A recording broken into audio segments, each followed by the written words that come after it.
কি হাসান ভাই ডিউটি যাবেন না? হ্যাঁ কি হইছে? ডিউটি যাইতা না? এ ভাই ডিউটি যাইতাম না বেড়া, তুই 6 ঘন্টা 7 ঘন্টা ডিউটির কথা তুই আনছেও না। আই না 18 ঘন্টা ডিউটি দে আর 1 মাস ছিল একটা মিনিট ছিল আদা জরুরটা মরে তাম গলিতাম। সৌদি আরব বিদেশ করতাম আইছি, এ বিদেশ, হ্যাঁ এ বিদেশ করতাম আইছি নিকো। আর তোমার তো একটু করা লাগবে, তুমি একটু জ্বর হালকা জ্বর থাও কাশি থাক, তুমি তো ডিউটি যাওয়া লাগবে। তোমার ডিউটি না এক গ্লাস পানি দেওয়ার মানুষ পাইছি না সৌদি আরবের মধ্যে। 1 গ্লাস পানি মরে এইটা থেকে পানি মাথার মধ্যে পানি তারি না। আর দেশের মধ্যে মা জোর করে নিয়ে পানি তো জোর উঠলে আবার বলে বিদেশ করতাম, আবার ডিউটিতে যাইতাম না। এ সৌদি আরবে করতাম না ভাই। আচ্ছা তুমি কোম্পানির কয়ে দিও যে আমি ডিউটি যাইতাম না। আমি কই থাকতাম না, কোম্পানি থাকতাম না, ডিউটি করতাম না। কয়ে দিকে দালালটা যাইছি না, দালাল আমার এই বিদেশ শান্তি কিনলে গা।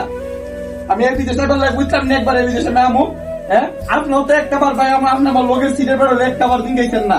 আপনি আমার লোকে নিচে থাকেন, একটা বার আপনি আমার জিঙ্গাইছেন না যে ভাই আমার শরীরটা অসুস্থ না কি, একটা বার আপনি জিঙ্গাইছেন না।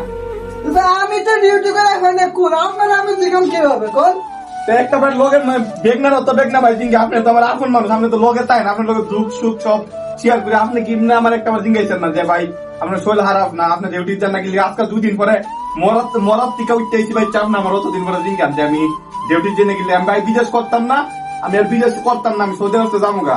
আচ্ছা ভাই না আমার লোকে বক বক করেন না। আপনার মজুরি আপনি কি কফিলের না কি দালালের খোয়া আপনি জানেন ভাই কাজটা করা লাগবে না, ঠিক আছে।